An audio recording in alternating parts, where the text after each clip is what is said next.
साधारणपणे आपण पूजेसाठी गोड पंचामृत बनवतो, पण महाराष्ट्रात खास करून सणासुदीला तिखट गोड आंबट चवीचे पंचामृत तोंडी लावण्यासाठी नेहमी केले जाते. यालाच काही ठिकाणी पंचामृत चटणी असेही म्हणतात. ही रेसिपी साधी, सोपी आणि चवीला भन्नाट लागते. चला तर मग साहित्य पाहूया. 15 हिरवी मिरची, किसलेलं खोबरं पाऊण वाटी तीळ गावरानी, अर्धी वाटी शेंगदाणे आणि अर्धी वाटी तेल, लाल तिखट, काळा मसाला, चिंचेमध्ये मी पाणी घातलं आहे, गूळ आवश्यकतेनुसार, जिरं, मोहरी, हळद, चवीला मीठ आणि कढीपत्ता, हिंग आणि कोथिंबीर. जाड गुडाचं भांडं घेतलं आहे. रायटरनी आपण गॅस चालू केला आहे.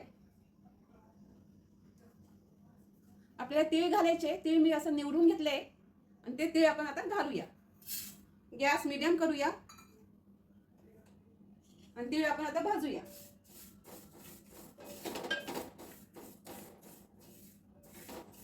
मध्य आचेवरच तीळ भाजून घ्यायचे छान. मोठा गॅस करू नका, अशाने आपले तीळ चांगले भाजले जाणार नाही आणि ते कच्चे राहतील. स्लो गॅसवरतीच आपल्याला तीळ भाजून घ्यायची. एका डिशमध्ये आता पण झाले आपले 3 मिनिटं. आता आपण एका डिशमध्ये तीळ काढून घेऊया. परत एकदा आपण गॅस चालू केला आहे.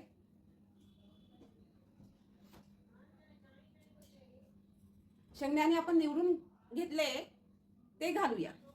तुम्ही बघू शकता हलकासा आपला शेंगदाण्याचा कलर बदलला आहे. हळूहळू साल्ट पण निघतंय. हे बघा, छान आपले शेंगदाणे भाजून झाले. आता आपण एका ताटामध्ये काढून घेऊया आणि गॅस बंद केला. तुम्ही पाहू शकता हिरवी मिरचीचे असे छोटे छोटे तुकडे केले, लहान मोठे जसे पाहिजेत हवे तसे तुम्ही तुकडे करू शकतात. शेंगदाणे आपले थंडगार झाले. हे बघा, त्याचे साले पण पटापट निघतात आहे, तुम्ही बघू शकता. आणि आपले तीळ गाळ झाले छान. आणि तीळ पण मस्त खमंग भाजले गेले. एक मिक्सरचं भांडं घेतलंय, त्याच्यात आपण तीळ घालूया.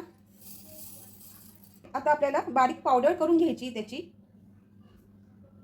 मिक्सर फिरून घ्यायचा आहे झाकण लावून. पुन्हा त्याच भांड्यात शेंगदाणे घालायचे. शेंगदाणे मी त्याचे साल काढले, तुम्ही पाहू शकता. आणि आपल्याला आता याचा शेंगदाण्याचा कूट करायचा आहे. गॅसवरती एक भांडं ठेवले. भांड्यामध्ये मी 1 ग्लास पाणी घातलंय, ते गरम करायला ठेवलंय. आपलं पाणी गरम झालंय. आता आपण ते काढून घेऊया.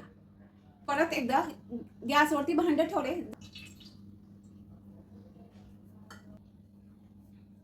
आपलं तेल गरम झालंय. अर्धा चमचा मोहरी घालूया. तुम्ही पाहू शकता आपली मोहरी अशी तडतडते. आता पाव चमचा जिरं घालूया. हिंग घालूया पाव चमचा. कढीपत्ता आणि ही हिरवी मिरची परतून घेऊया आपण.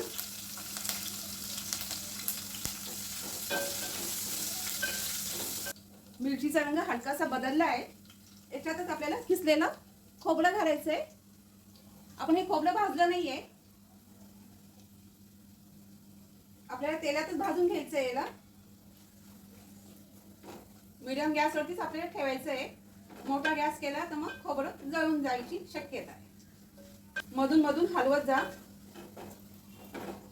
एका ठिकाणी लागणार नाही अशाने. तुम्ही बघू शकता आपलं खोबरं छान रंग आलाय त्याच्यात मस्त. आता या स्टेजला तिळाचा कूट घालूया. सगळा घातला आहे. परत एकदा हलवून घेऊया. शेंगदाण्याचा कूट तो पण मिक्स करून घेऊया. हलवून घेऊया. मस्त गुलाबी कलर आलाय, तांबूस रंग.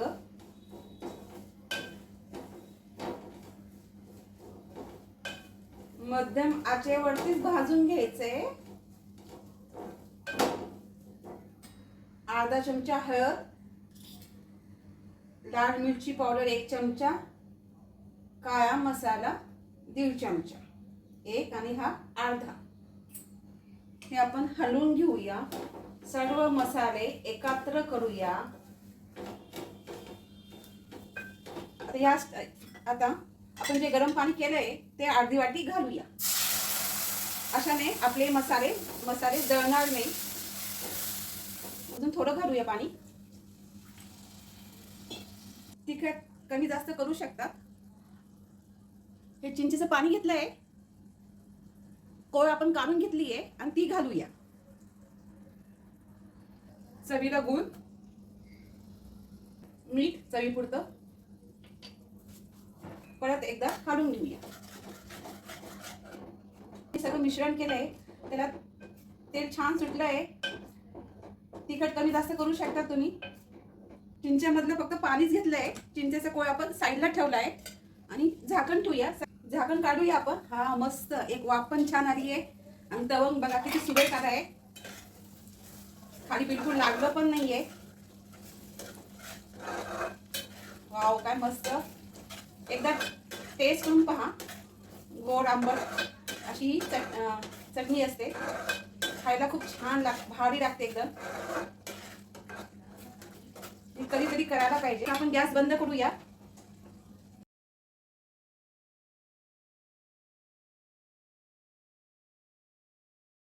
ही चटणी पंचामृत हे जसं जसे आपली पंचामृत थंड होईल तसं तसं ते घट्टसर होईल. आता असं वाटतंय थोडी पातळ आहे, पण नंतर हळूहळू ते थंडगार झाल्यानंतर दाटसरपणा येईल पंचामृतला. खायला खूप छान झाली. आंबट गोडचा बॅलन्स व्यवस्थित आहे. आपण कोथिंबीर घालूया. ऑप्शन आहे, घातली तरी चालेल किंवा ठीक आहे. पोळीसोबत वरण भातासोबत खूप छान लागतं. तेल पण मस्त सुटलं आहे आपलं. चटणी पण छान आहे. चटणीचा रंग पण सुंदर आला आहे. खायला पण चटपटीत झाली आहे. एकदा नक्की ट्राय करून पहा. अशाच नवीन नवीन रेसिपीज पाहण्यासाठी लाईक करा, शेअर करा, सबस्क्राईब करायला विसरू नका. धन्यवाद.